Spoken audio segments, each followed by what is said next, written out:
Alright guys, welcome to Codeman's Auto. In this video we are going to seat a torque converter on an 8L90. Before we get started, I want to show you what we are trying to accomplish. Check this out. Okay, so what I like to use when I am going to move the converter back against the flex plate is a pry bar, and I will just put it right up in there like that. And then you see how that torque converter slides back against that flex plate? Man, that is what you want. That is a thing of beauty. When you get that torque converter to slide back like that, you know you've got it. That's money in the bank. You can keep right on rolling with your installation of your transmission. So, what we are going to do in this video, I'm going to show you what to look for when you are seating your torque converter. One thing I want to go over with you is we do not talk a lot about how many notches to get the torque converter back. Here's a little clip showing you what splines you're trying to line up to get your torque converter back there where it's supposed to be.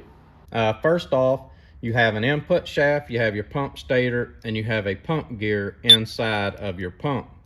What you're trying to do is line these splines up with the splines that are inside of your torque converter.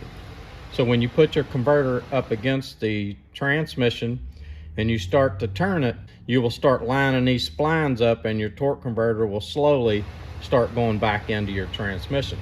Now, the reason it's a bad idea to talk about how many clicks it goes back or how many notches it goes back is because, and I do mention notches in my video, but don't pay any attention to that. All you want to do is pay attention to that measurement.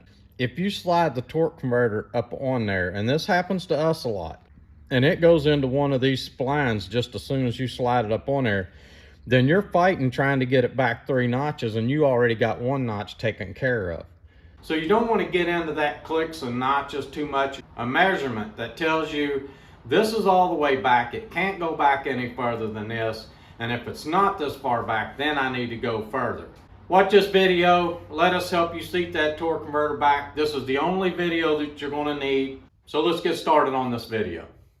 All right, so we got a 8L90 out of a 2019 Chevrolet, and what we're going to do is measure. We're going to put a straight edge from one side to the other. We're going to give you a measurement to these tabs and to the pilot. The reason I want to do this is because if you go to put this transmission torque converter in there and you don't get it all the way back, you can damage your torque converter. What we're going to do is get it all the way back. Then we're going to put it in the vehicle, and I'm going to show you what it should look like up against the flex plate also. You should be able to spin this converter pretty easily. Let's get started, and I'm just going to put this straight edge across here. I'm going to show you the measurement, but I'm not calling it out. You look at it yourself to make sure that that is what you've got. We're going to move over to the pilot, and you see how far away the pilot is from the straight edge. That's what you're going to want when you get your converter all the way back so that you don't do any damage. Now, setting the converter all the way back, what you will do is just grab the pilot like this and just kind of spin the converter. I usually like to put a glove on this hand because this edge is really sharp and it will cut you if you slip off of there and hit that edge. I'm going to try not to do that. I slid back 1 notch. This is not easy. Sometimes it can take it a minute to get it back in there. Tell you what, I'm going to hold up, I'm going to get me a glove. I keep wanting to slip off this edge and I don't want to cut my finger. Okay, so I got me a glove on. I'm easing the converter back. And that's what you want to hear. You want to hear that solid sound when the converter's all the way back. And then you'll just run that straight edge across there like I had it. And make sure that those measurements comes up. Now, I measured it straight off of this tab. So make sure that you're on this tab and not on this right here. And also on the pilot. So. All right, we're going to get this transmission up in the truck. We're going to get it all bolted up. Then we're going to show you how this should turn once your pilot is back into the engine. Little tip, put some grease on this pilot. I don't know why they started making pilots like this, but they can be a pain in the butt because they're easily to get cocked sideways. So you don't want that to happen. Put your little grease on this pilot before you go back up in there with it. So we got all the bell housing bolts in, and Cody was checking it, of course, as he was pulling the transmission up against the engine. You'll want to just reach up in here and check it from time to time as you're doing that.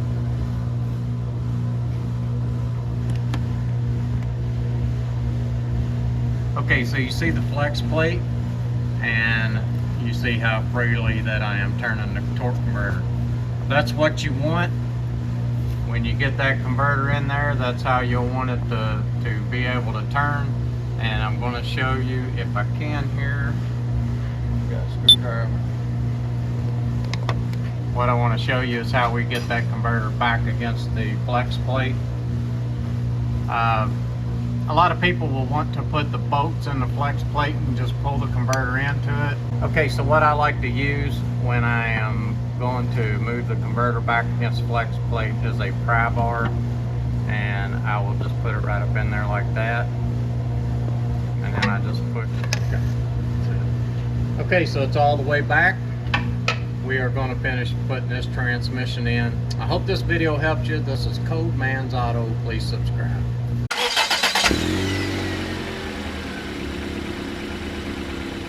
If you are installing a used transmission and you are making sure it's all the way back, always when you're installing a used transmission, make sure that your dial pins are in the engine. Both of them are in the engine and none is in the transmission. Your dial pins, when you pull these transmissions out, they can come out with the transmission, and when you put your used transmission up in there, if that dial pin isn't in that transmission and it isn't in that engine, you're going to cause yourself some trouble down the road, because that transmission could be cocked a little bit sideways, not lined up true with your engine, and what it will do is wear your pump bushing out and cause you issues on your torque converter. So make sure that those dial pins are in there if you are putting a used transmission in. If you are dropping your transmission out and you are just going to install a torque converter and put it back up into your truck, then make sure that both of your dial pins are out of the transmission and in the engine, so that when you put your transmission back up there, it will slide up on the dial pins and you can bolt it up from there.